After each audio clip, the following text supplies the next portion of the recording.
오늘 골로새서 3장에서는 우리가 그리스도 안에서 새로운 존재로 지음받았음을 계속적으로 말씀을 합니다. 우리의 정체는 그리스도 안에서 새로운 사람이 된 것입니다.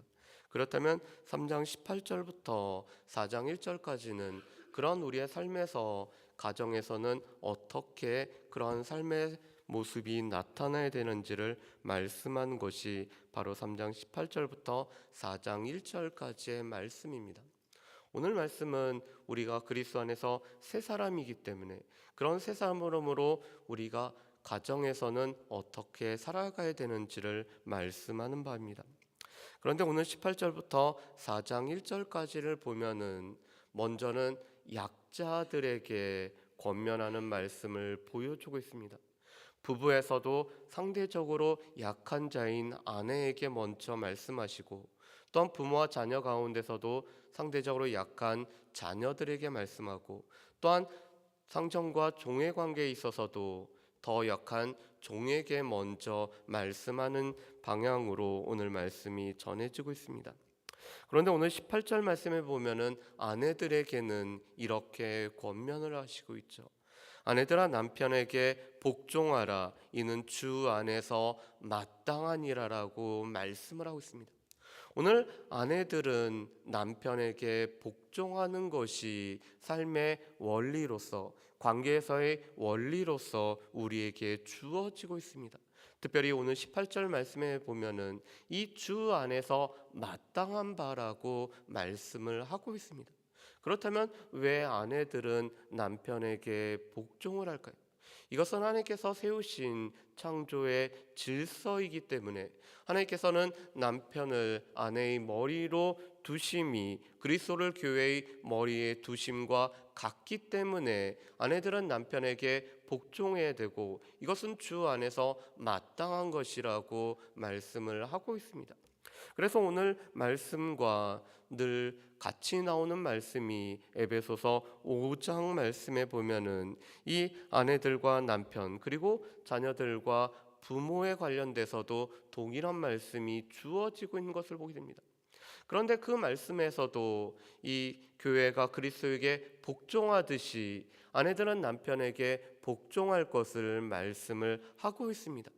그러면서 오늘 19절에서는 남편들은 아내들을 사랑하라고 말씀합니다. 우리 19절 말씀을 우리 같이 한번 읽어보실까요? 19절 말씀 같이 읽어보겠습니다. 남편들아 아내를 사랑하며 괴롭게 하지 말라. 아멘. 오늘 19절에 아내를 사랑하다라는 이 사랑이란 단어는 아가파오라는 신적인 사랑에 관한 말씀을 하고 있습니다. 다시 말해서 그리스도께서 교회를 사랑하여서 자기 몸을 내어주심 같은 그런 동일한 사랑을 가지고 이 남편들이 아내를 사랑하라라고 말씀을 합니다.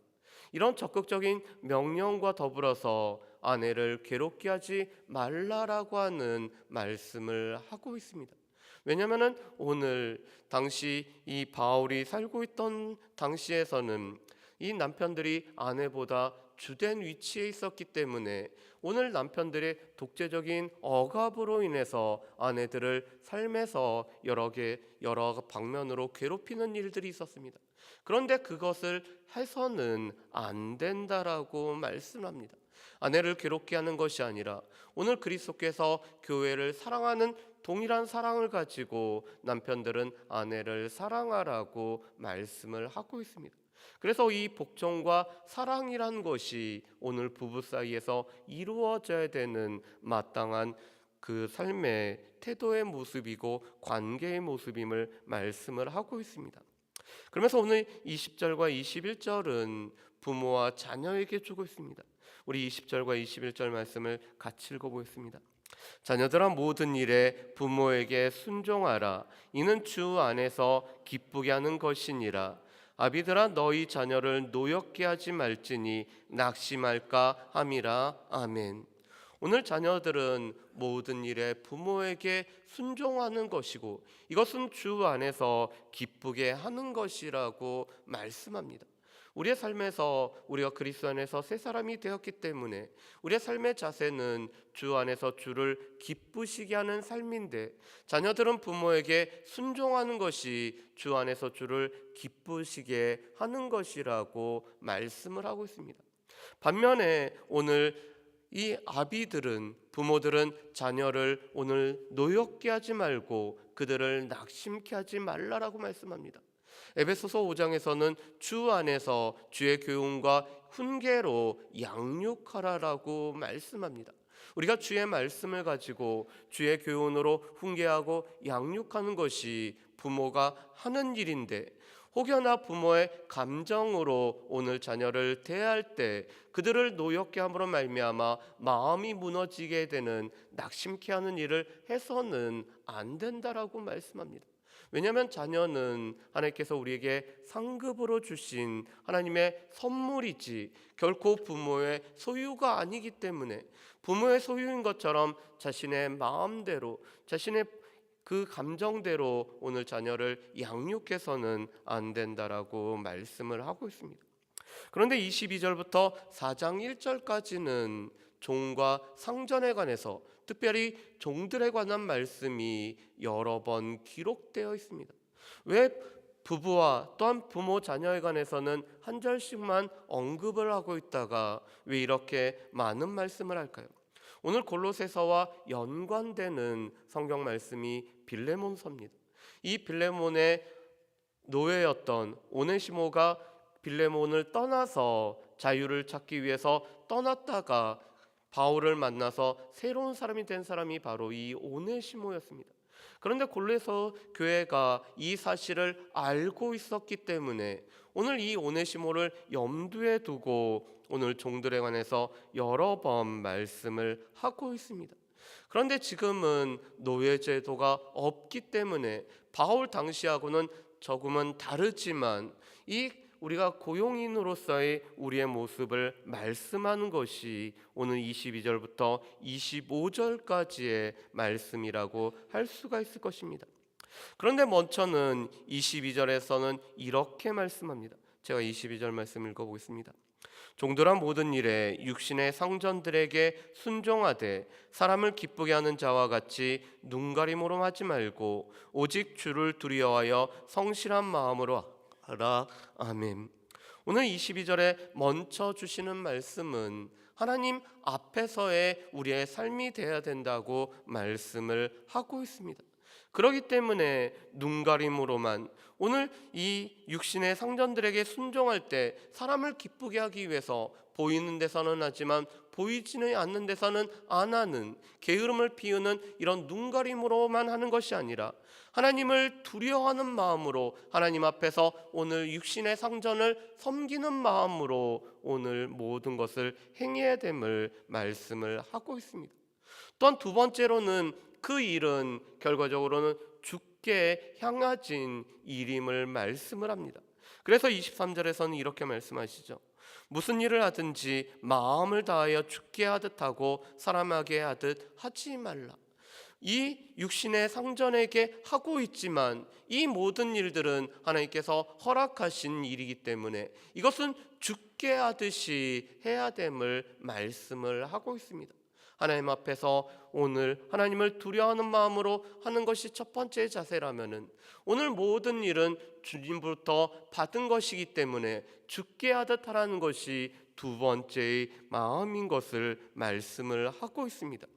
그랬을 때 오늘 하나님께서 우리에게 허락해 주신 것은 기업의 상을 우리에게 허락해 주신다라고 말씀합니다.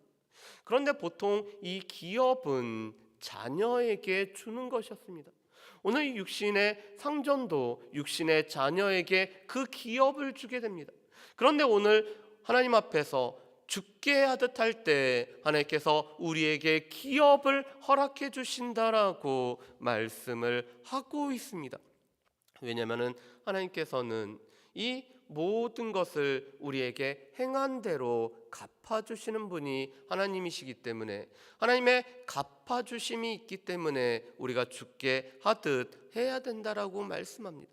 그러면서 4장 1절 말씀에서는 오늘 주인에게 부탁하신 말씀이 있습니다. 우리 4장 1절 말씀을 우리 같이 한번 읽어보실까요? 4장 1절 말씀 같이 읽겠습니다. 상전들아, 의와 공평을 종들에게 베풀지니 너희에게도 하늘의 상전이 계심을 알지어다. 아멘. 오늘 4장 1절 말씀에 보면은 이 의와 공평이라는 것은 하나님께서 모든 주의 백성들에게 대하실 때 행하는 모습이 바로 의와 공평이었습니다. 하나님의 공의로움, 하나님의 의로움과 또한 공평으로 하나님께서는 모든 사람들을 다스려 나가실 뿐만 아니라 또한 지도하시는 원리가 바로 이 의와 공평이었습니다. 그런데 오늘 육신의 상전에게도 하나님이 하셨던 것처럼 동일한 것을 상전들에게 요구를 하고 있습니다. 하나님의 의로움과 하나님의 공평하심에 따라서 오늘 종들에게 베풀 것을 말씀을 합니다. 야고보서 5장 4절에 있는 것처럼 오늘 품삯을 주지 않아서 이 품삯이 소리치는 일이 없도록 해야 되는 일이 오늘 육신의 상전이 해야 될 일일 뿐만 아니라 또한 종들의 자유를 억압하는 것이 아니라 오늘 종들을 하나의 인격으로 대해야 되는 것이 상전에게 오늘 해야 될 일임을 말씀합니다. 그런데 오늘 상전이 그렇게 해야 되는 일은 이 주인들에게도 하늘에 상전이 계시기 때문에, 우리의 주가 계시기 때문에 우리는 그 주님 안에서 우리의 모습은 의와 공평을 베푸는 삶을 살아가야 된다라고 말씀을 하고 있습니다. 그런데 이것은 다 그리스도 안에서 새로운 사람이 된 오늘 그리스도인이 행해야 되는 관계의 모습입니다. 부부 사이에서는 복종과 사랑이라는 관계가 있어야 되고, 오늘 자녀 부모 사이에서도 오늘 순종과 더불어서 오늘 자녀를 노엽게 하지 않는 일들이 필요할 뿐만 아니라 오늘 이 종들은 무엇보다도 주 안에서 주 앞에서 또한 주께 하듯이 행할 뿐만 아니라 오늘 상전은 공평과 또한 의와 공평으로 오늘 종들을 오늘 대할 태도를 말씀을 하고 있습니다. 그런데 이 말씀은 우리 모두에게 해당이 되죠. 왜냐하면 우리가 이러한 관계 속에 우리가 다 들어가 있기 때문에 그렇습니다. 한편으로 우리가 남편의 관계, 또 아내의 입장에 우리가 서게 되고, 또 우리가 부모와 자녀의 입장에 서게 될 뿐만 아니라 또한 우리가 회사와 우리의 고용관계 속에서 우리는 종과 주인의 관계에 우리가 서게 됩니다. 그렇다면 우리의 삶의 태도 또한 오늘 말씀과 동일한 우리의 삶의 태도가 되어야 되는 것들을 말씀을 하고 있습니다. 복종과 사랑이란, 또한 우리가 순종과 또한 노엽게 하지 않는 것이, 무엇보다도 죽게 하듯이 하고 의와 공평으로 행해야 되는 것이 우리의 삶의 태도이고 우리의 자세인 것을 보게 됩니다. 바라기는 오늘 말씀대로 우리의 관계 속에서 또한 우리가 아내 된 자로서는 아내 된 모습을, 또한 남편 된 자는 남편 된 모습을, 부모와 자녀의 모습으로 또한 종과 주인의 모습으로 오늘 바로 세워지는 가운데 이 말씀대로 살아갈 수 있는 저 여러분들 되시기를 주의 이름으로 축복합니다. 기도하겠습니다. 사랑하는 풍성하신 아버지 하나님, 오늘 남편과 아내 사이에서 또한 부모와 자녀 사이에서 주인과 하인의 사이에서 주어지는 관계에 관한 말씀을 보게 됩니다. 무엇보다도 아내 된 자로서 남편에게 복종할 뿐만 아니라 남편 된 자로 아내를 사랑하는 우리의 삶이 이루어질 수 있도록 주여 도우시오며, 남편과 아내가 바른 관계 속에서 세워질 때 건강한 가정이 세워지는 놀라운 은총으로 허락하여 주시옵소서. 특별히 오늘은 어버이날인데 또한 우리가 육신의 부모의 자녀된 자로서 모든 일에 순종해야 될 것이 우리의 본분일 뿐만 아니라 또한 부모로서 우리는 자녀를 노엽게 하지 않는 것이 우리의 삶의 태도인 것들을 기억할 수 있도록 도우시오며, 또한 우리가 이 육체의 하인으로서 또한 상전으로서 의와 공평을 베풀 뿐만 아니라 모든 일을 주 앞에서 또한 주께 하듯이 행할 수 있는 우리의 삶이 될 수 있도록 주여 도와주옵소서. 그래서 우리의 가정이 새롭게 되어질 뿐만 아니라 또한 우리의 일터가 새롭게 되어짐으로 말미암아 그 속에서 우리가 그리스도인답게 살아감으로 말미암아 가정과 일터가 새롭게 되어지는 놀라운 은총을 우리 가운데 허락하여 주시옵소서. 감사드리오며 예수님의 이름으로 기도합니다. 아멘.